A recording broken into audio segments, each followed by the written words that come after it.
Hello students, sigma institute of excellence Nikhil Solanki, Gujarati standard 9 second language chapter 12 तो जाणू, है ना। किन्होंने लिखा है? श्री सुरेश दलाल ने लिखा है। उनका जन्म हुआ था 11 अक्टूबर 1932, है ना। अवसान भी हो गया है। कब हुआ था? 10 अगस्त 2012। तकरीबन 11 साल हो गए ये फानी दुनिया को छोड़ के चले गए हैं। श्री सुरेश दलाल अच्छा लिखते थे, हद से ज़्यादा अच्छा लिखते थे। उनके बारे में भी थोड़ा पढ़ लेते हैं। सुरेश पुरुषोत्तम दास दलाल મહારાષ્ટ્રના થાણા જિલ્લામાં તેમનો જન્મ થયેલો। મહારાષ્ટ્ર में पैदा हुए थे। उन्होंने क्या क्या लिखा है? एकांत, तारीखनु घर, नजरू लागी, इट्टा किट्टा, धींगा मस्ती, अलग चलाणो, ये बचपन में मजा था। अलग चलाणो, टकलिक टाणो, ऐसा कुछ समथिंग था। बिल्लू, पगनी होड़ी, हाथ हलेसा, टींगा टोड़ी તેમના મુખ્ય કાવ્ય સંગ્રહો છે। ગદ્ય કાવ્યનો સંગ્રહ અસ્તિત્વ તેમણે આપ્યો છે।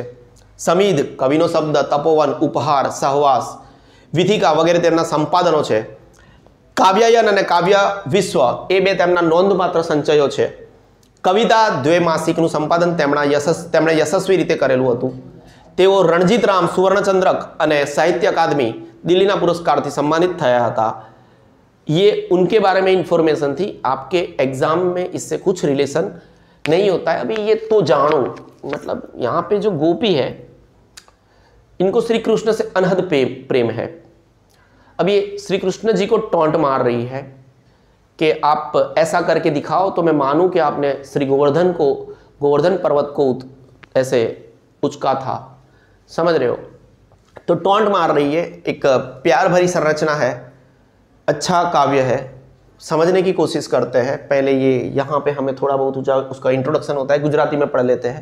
Then I will try to translate the Gujarati terminology into Hindi और if possible in the English also, as we have done in the chapter number 11।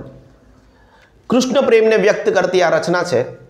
ये श्री कृष्ण से तो हर कोई प्रेम करता है, फिर वो राधा, गोपी, हम खुद क्यों ना हो, क्योंकि वो हमें अपने लगते हैं। क्यों अपने लगते हैं? हमारे पास देखो दो है, एक श्री राम है जो मर्यादा पुरुषोत्तम है, फिर श्री कृष्ण आते हैं, है ना, जिनको हम बोलते हैं पूर्ण पुरुषोत्तम बोलते हैं। क्यों ऐसा बोलते हैं?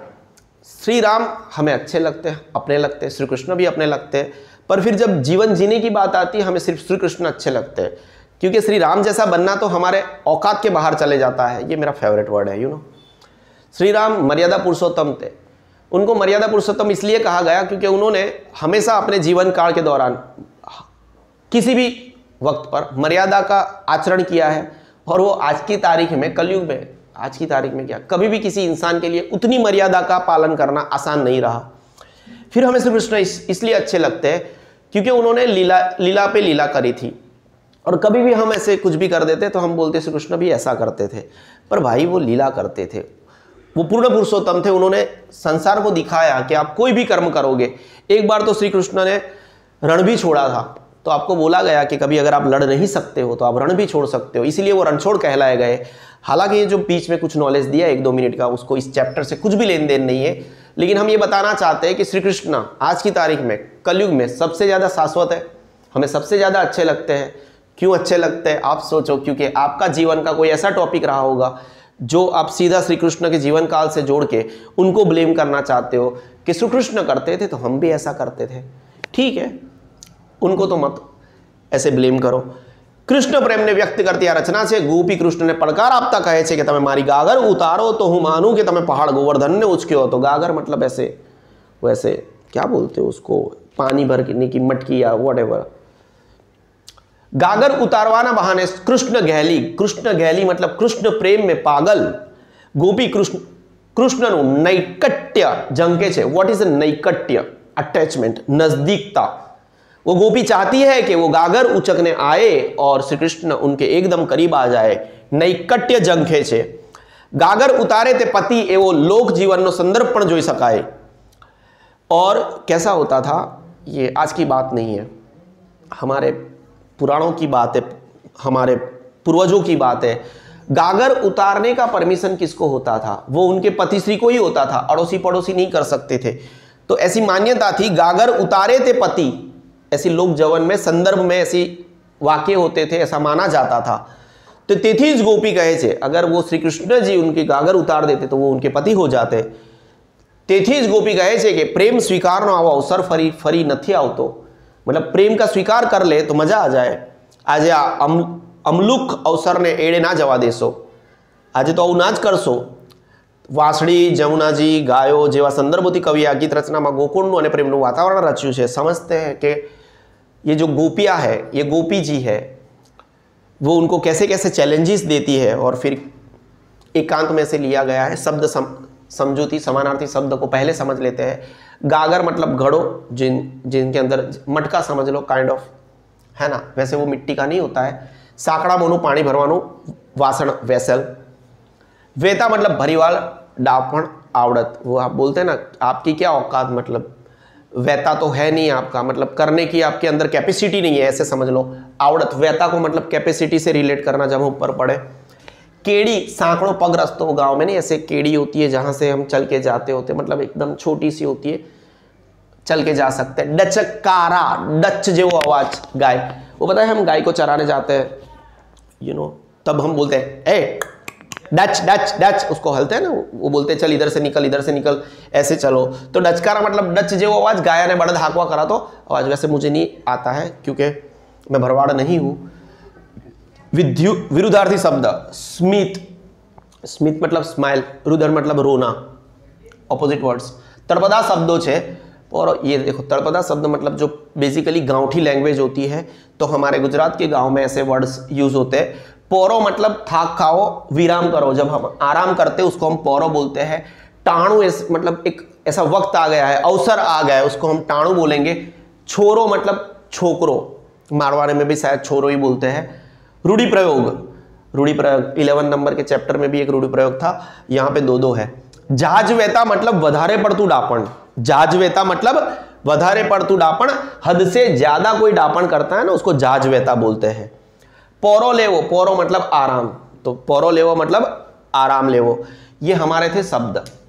हम चैप्टर को समझ लेते हैं, चैप्टर नहीं बोलते इसको, पोएम जैसा है, समझ रहे हो। यहाँ पे मतलब बहुत स्पीड में खत्म हो जाएगा, क्योंकि गोपी जी श्री कृष्ण को 2-3 चैलेंज देगी और अपने बारे में भी बताएगी। समझ लेते हैं।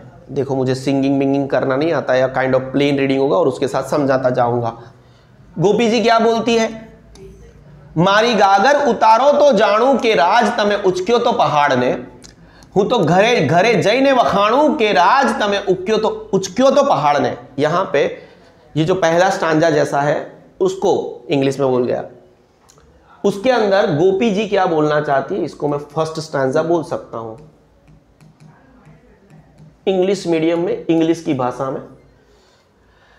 मारी गागर, मैंने जो ये मेरा बेडला है उसको उतार दो, उचक के दिखाओ, उसको नीचे उतार दो, तो मैं जानूं कि आपने गोवर्धन पहाड़ को उचका था। और अगर आप ऐसा करने में कामयाब हो गए, if at all if you are Shri Krishna ji, if you are able to do the same, मैं हर घर जाऊंगी, हर घर पर जाके बताऊंगी ये मेरे श्री कृष्ण है, उन्होंने गोवर्धन को उचका था। मैं क्या करूंगी? अगर आप सिर्फ और सिर्फ एक बार मेरी गागर को उचक के दिखाओ, उतार के दिखाओ, मेरे सर से ऐसे उतार के दिखाओ, और आप इतना करने में अगर कामयाब हो जाते हो श्री कृष्ण जी, तो मैं कहां क्या करूंगी?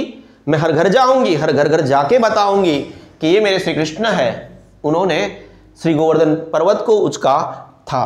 हमारे पहले स्टांजा में गोपी जी ने पहला चैलेंज दिया श्री कृष्ण को, क्या बोला? अरे अरे श्री कृष्ण जी, मेरा गागर उतार दो। अगर आप मेरा गागर उतारने में सक्सेसफुल हो गए तो मैं मान जाऊंगी कि आपने, क्या करूंगी? मैं मान जाऊंगी कि आपने गोवर्धन, श्री गोवर्धन पर्वत को उचका था। और उसके बाद में मैं क्या करूंगी? हर घर जाके बताऊंगी कि आपने गोवर्धन पर्वत उचका था। उचक्यो तो गुजराती। अब देखो दूसरा स्टांजा, हमारी इंग्लिश मीडियम की भाषा में दूसरा स्टांजा। यहां पे कुछ ज्यादा बोलेगी गोपी जी, है ना, क्योंकि श्री कृष्ण मान नहीं रहे हैं। आंखों दी मतलब पूरे दिन, वासड़ी ने हाथ में रमाड़ो कान, कान श्री कृष्ण जी, एमा सा हो जा जावेत, उसमें क्या आपने मतलब कुछ टोप मार ली, क्या उखाड़ लिया आपने? कांटाड़ी केड़ी पर गागर लईने हमें आवता जता ने स्मित देता। मैं समझाता हूं, मतलब पहले गुजराती में थोड़ा हल्का हल्का सा ले लेते हैं। कांटाड़ी केरी, वो कांटों से भरी पगडंडी है, छोटी सी रास्ता है, उसके ऊपर हम ऐसे गागर लेके चल रहे हैं और उसके बावजूद वो कांटे वाली केड़ी है और हमारे पैर में कांटे लग रहे हैं, फिर भी हम स्माइल दे रहे हैं। आवता जता ने स्मित देता, आवता जता ने मतलब हमें रास्ते में जो भी मिल रहा है उनको हम स्माइल दे रहे हैं। और हम ये जो गागर है, हमारी गागर में जमुना जी का पानी है जो बहते बहते जा रही थी। यमुना जी के पानी को हम हमारी गागर में लेके घूम रहे हैं। हूं तो वहती जमुना ने ही आणू, उसका मतलब क्या, जो पानी था यमुना जी का बहता हुआ पानी था, जमुना जी का बहता हुआ पानी था, उसको मैं लेकर आ रही हूं। अही आणू मारी गागर उतारो तो जाणू के राज तमे उचक्यो तो पहाड़ ने। क्या बोलना चाहते कवि, एकांत में से लिया है। यहां पे कविश्री क्या कहना चाहते हैं कि आप तो क्या करते रहते हो, सिर्फ ऐसे मुरली बजैया श्री कन्हैया, आप तो पूरे दिन मुरली को बजा रहे हो, उसमें आपने क्या मतलब उखाड़ लिया, आपने क्या तोप मारी, उसमें एमासा हो जा जावे। हम क्या काम करते हैं, हम ऐसे यमुना जी से पानी लेके आ रहे हैं, जमुना जी से पानी लेके आ रहे हैं, है ना। और रास्ता कैसा है, पूरे कांटों से भरा हुआ है, हमें कांटे भी लग रहे हैं, लेकिन फिर भी हमें रास्ते में कोई मिल रहा है, आते जाते उनको हम स्माइल दे रहे हैं। We are smiling to everyone. और मैं तो क्या कर रही हूं, जमुना जी को सर में लेके घूम रही हूं तो वहती जमुना ने ही आणू, हूं तो यहां तक मैं जमुना जी को लेकर आ गई। आपने क्या किया, मैं आपको मानूं, मैं आपकी रिस्पेक्ट करूं, अगर आप मेरी गागर उतारो तो मैं मानूं कि आपने तो श्री गोवर्धन जी को, श्री गोवर्धन पर्वत को उचका था। आप समझ रहे हो। हम थोड़ा आखिरी वाला जो स्टांजा है उसके ऊपर जाते हैं। इंग्लिश की भाषा में stanza number 3, English medium English poems पढ़ते हैं ना हम। अब देखो वापस चैलेंज कर रही है हमारी गोपी जी। गोपी जी श्री कृष्ण को क्या बोलती है, ये मतलब डचकारा दई दई ने गायो चरावी, ऐसे डच ऐसे गायो चराते हैं ना, मेरे को नहीं आता है, पहले ही बोला। और देखो गायो चराने के बाद उनका काम क्या होता है, ऐसे कोने में पेड़ के नीचे चले जाते हैं और सो जाते हैं। ने छाई मही खाए ले वो पोरो, आराम करना, वो छाइड़े के अंदर आराम करते हैं ना। तो ऐसे वापस टॉन्ट मारा, श्री गोपी जी ने श्री कृष्ण को वापस टॉन्ट मारा। बोलती है डचकारा दई दई ने गायो चरावी, ने छाई मही खाई ले वो पोरो, आराम कर रहे, क्या फायदा, ये तो हर कोई कर सकता है, ये तो हमारा गोकुल का कोई भी लड़का कर लेता है, समझ रहे हो।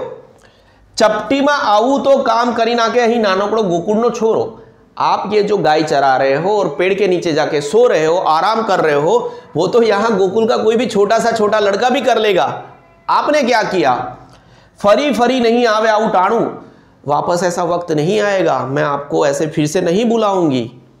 मारी गागर उतारो तो जाणू, आज मैं आपको बुला रही हूं, मैं कल नहीं बुला पाऊंगी। मेरा भी एक ईगो है कि राज तमे उचक्यो तो पहाड़ ने। आपके पास भी अपने आप को प्रूव करने का ये आखिरी मौका है। प्रूव कर दो कि आपने भी एक पहाड़ उचका था, श्री गोवर्धन जी को उचका था। आप मेरी गागर उतारो तो जाणू। फिर से लास्ट वाला स्टैंजा ले लेते हैं। आखिरी स्टैंजा में गोपी श्री कृष्ण को क्या चैलेंज दे रही है, डचकारा दई दई ने गायो चरावी, ये तो हर कोई कर सकता है ना। और उसके बाद में वो पेड़ के नीचे जाके आराम पोरो ले, वो आराम कर, वो छाई मही खाई ले वो पोरो। छाइड़े के अंदर वो ऐसे पेड़ के नीचे होता है ना शैडो, उसके वहां पे हमें जाके लेट जाना है। ये तो कोई भी कर सकता है। चपटी में आऊ तो काम करी ना के अही नानकड़ो गोकुल नो छोरो, ये कोई भी कर सकता है। और मैं फिर से बोल रही हूं आपको, ये मौका कभी नहीं आएगा वापस। फरी फरी नहीं आवे आऊ टाणू, मारी गागर उतारो तो जाणू के राज तमे उचक्यो तो पहाड़ ने। हमने 12 नंबर का जो पोएम था उसको भी खत्म किया। आते रहना, हमारे वीडियोस को देखते रहना। Thank you guys.